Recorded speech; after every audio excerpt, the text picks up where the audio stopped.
There is a Ferris wheel in Ukraine that has never had a single rider. It was built for a city of 50,000 people, scheduled to open on May the 1st, 1986. It never opened. 5 days before that date, at 1:23 in the morning, a nuclear reactor 2 kilometers away exploded, and the city of Pripyat, one of the proudest achievements of the Soviet Union, had less than 48 hours left as a living place. Nobody who left that day was ever allowed to move back in. On April the 26th, 1986, the residents of Pripyat went to bed in a city with fresh bread in the shops, laundry drying on the balconies, and a brand new amusement park waiting for its grand opening. When they woke up, a nuclear reactor a mile from their homes was on fire, releasing more radioactive material than the bombs dropped on Hiroshima and Nagasaki combined. And almost nobody told them.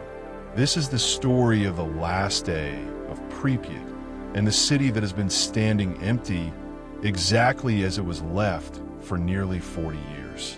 To understand what was lost, you have to understand what the Soviet Union built here and how proud they were of it. Pripyat didn't grow slowly the way most cities do. It was founded in 1970, purpose-built from nothing to house the workers of a new nuclear power plant a few kilometers away, and everything about it was designed to be a showcase. Wide boulevards, modern apartment blocks with hot water and central heating, luxuries most of the Soviet Union didn't have. 9 kindergartens, 5 schools, a hospital, a cultural palace with a swimming pool, and a river port. The average age of a Pripyat resident in 1986 was 26 years old. This was a city built almost entirely of young families, engineers, and their children, handpicked, in a sense, to work at one of the most advanced power stations in the Soviet Union. That power station was the Chernobyl Nuclear Power Plant, and by 1986, it had 4 working reactors, with 2 more under construction. The reactors were a Soviet design called the RBMK, enormous, powerful, and, as the world would soon learn, built with a flaw that Western engineers would have found difficult to accept. Under certain conditions, if the reactor lost coolant, its power output could spike upward instead of shutting down. It was a design that punished operator error instead of forgiving it. On the night of April the 25th, the operators of Reactor Number 4 were preparing to run a safety test, a routine check of whether the turbines could still generate enough electricity to power the safety systems during a power failure, in the few seconds before backup generators kicked in. It was the kind of test that should have been almost boring. It had been attempted before, unsuccessfully, and this was meant to finally get it right. But the test was delayed. A grid controller in Kiev asked the plant to keep supplying full power to the electrical grid for several more hours, pushing the test past the shift change into the hands of a night crew that hadn't planned for it, working from instructions that didn't fully account for the delay. To run the test, operators had to reduce the reactor's power to a low, unstable level. And in doing so, they triggered a chemical side effect inside the reactor core called xenon poisoning, which suppresses the nuclear reaction and makes the reactor sluggish, resistant, difficult to control. Rather than abandon the test, the crew kept pushing forward, pulling out control rods to compensate, working the reactor into a state it was never designed to survive. At 1:23 and 44 seconds in the morning, on April the 26th, the test began. Within seconds, the reactor's power output surged completely out of control, not by a small margin, but according to some estimates, to roughly 100 times its normal level in a matter of seconds. 2 explosions tore through Reactor Number 4. The first blew the 1,000-ton steel and concrete lid clean off the top of the reactor. The second scattered pieces of the reactor core itself across the surrounding site and opened the core directly to the atmosphere, releasing a plume of radioactive material that would eventually drift across most of Europe. The night shift had no idea what had actually happened.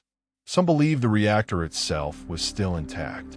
Fire crews arrived within minutes, led by a young lieutenant named Vladimir Pripyat, and began fighting the blaze on the roof of the turbine hall and the reactor building, not knowing that scattered across the rooftop, in chunks of glowing graphite and fuel, was some of the most lethal radioactive material on the planet. These firefighters wore ordinary uniforms.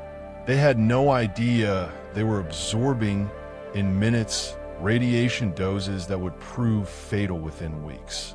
Some of them later described a strange metallic taste in their mouths and a tingling on their skin as they worked, sensations we now know were symptoms of massive radiation exposure happening in real time, not fear or exhaustion. By morning, the fire was out. Several of the men who put it out were already dying and didn't yet know it. Many were flown to a specialist hospital in Moscow, where doctors watched, almost helpless, as acute radiation syndrome took apart their bodies over the following days. A condition medicine had almost no experience treating at this scale outside of nuclear weapons research. Lieutenant Pripyat, the young firefighter who led the first crew onto the roof, died within 2 weeks. He was 23 years old, and then came something almost harder to comprehend than the explosion itself: the silence. For hours, then a full day, then longer, the residents of Pripyat were told almost nothing. Local officials, uncertain themselves and terrified of contradicting Moscow, downplayed the danger. Life in the city continued. Children walked to school past a horizon smudged with smoke. People fished in the cooling pond near the plant, and a wedding reportedly went ahead as planned, radioactive dust settling gently over the celebration. 2 days later, hundreds of kilometers away in Kyiv, the annual May Day parade proceeded exactly on schedule, with thousands of people, including children, marching through streets under a sky already carrying fallout from Chernobyl.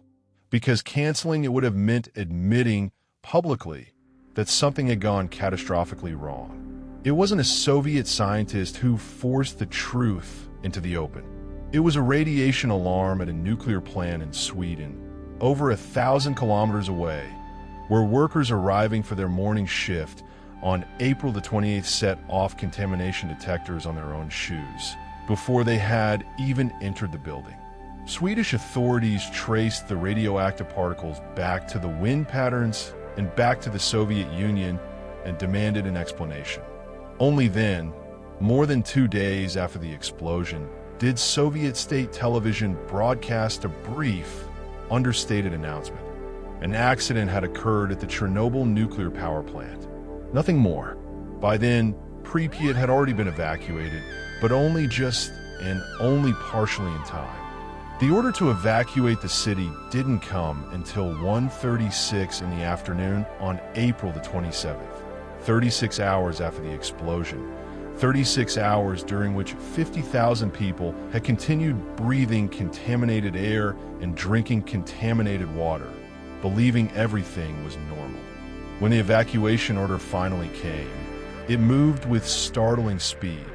Over 1,100 buses, requisitioned from Kyiv, lined up across the city in under 3 hours. Residents were told to bring only documents, essential belongings, and enough food for a few days. They were told this was temporary, that they would be back within 3 days once the situation was resolved. They were never allowed to return. Imagine packing a single small bag, locking your apartment door, and stepping onto a bus, genuinely believing you'd be unpacking that bag again by the weekend. The residents of Pripyat left dinner plates on tables. They left birthday presents half-wrapped.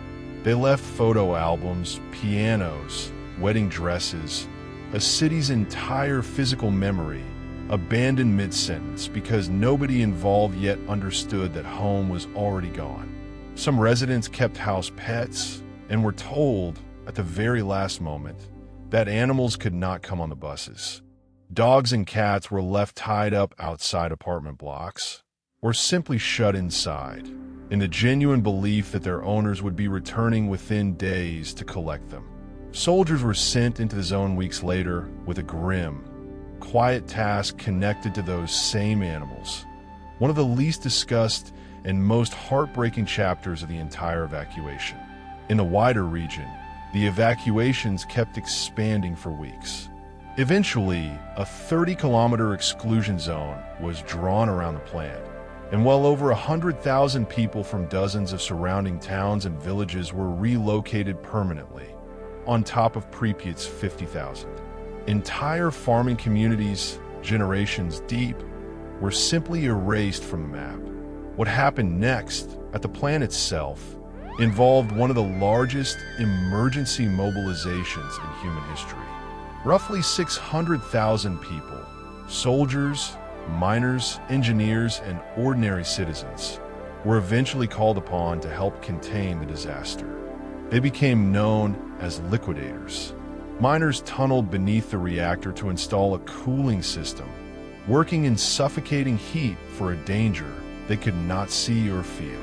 Helicopter pilots flew low over the shattered reactor core, dropping thousands of tons of sand, lead, and boron to smother the fire and absorb radiation, each pass a calculated trade of years of their own health for a few seconds over the word. The most dangerous job of all was clearing the radioactive graphite and debris off the roof of the turbine hull, where radiation levels were so lethal that remote-controlled robots, sent in from as far away as West Germany and Japan, simply failed, their electronics fried within minutes by the radiation itself.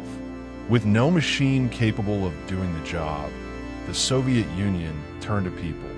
Soldiers nicknamed biorobots worked in shifts of 90 seconds or less, sprinting onto the roof in makeshift lead aprons, shoveling as much debris as they could into the crater below before sprinting back out.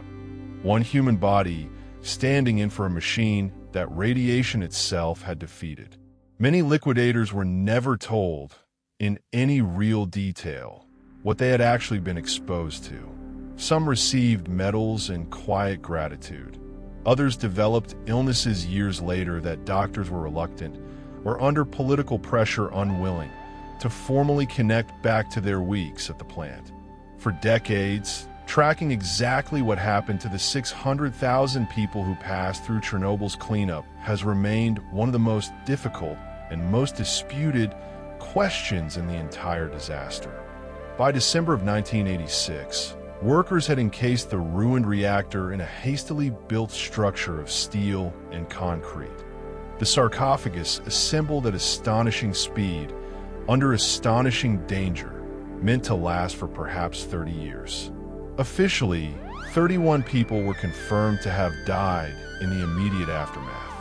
The true toll has been argued about for decades ever since. The World Health Organization's most cited estimates suggest several thousand eventual deaths from radiation-linked cancers among the most exposed populations, while other researchers, using different methods, have proposed numbers many times higher. The precise cost of that night, in human lives, may never be fully settled. For years afterward, Pripyat simply sat there, full and empty. Every apartment as it was left, every classroom, gas mask drills still chalked on blackboards. The Ferris wheel, painted and ready, never turning. And then, slowly, something unexpected began to happen. Without people, the Exclusion Zone became one of the strangest wildlife sanctuaries on Earth. Trees split apart the pavement of Pripyat's boulevards. Wolves moved into the ground floors of abandoned apartment blocks. Rare Przewalski's horses, an endangered wild breed, were introduced to the zone and thrived, along with lynx, elk, and eagle owls nesting in empty windows 40 stories up. Scientists still debate exactly how radiation has affected these populations over the decades. Some studies point to genetic damage and shortened lifespans in the most contaminated pockets of the zone, while others have found surprisingly stable, even thriving populations across most of its territory. The truth is probably both at once. A landscape that is simultaneously wounded and flourishing, depending on exactly where you stand and what you choose to measure. But by sheer numbers, in the total absence of humans, nature did something almost nobody predicted. It came roaring back. The original sarcophagus, built in weeks under emergency conditions, was never meant to last forever. And by the early 2000s, it was visibly failing, cracking, leaking, a temporary fix, quietly becoming one of the most dangerous structures on the planet. The solution took 30 years and contributions from more than 40 countries.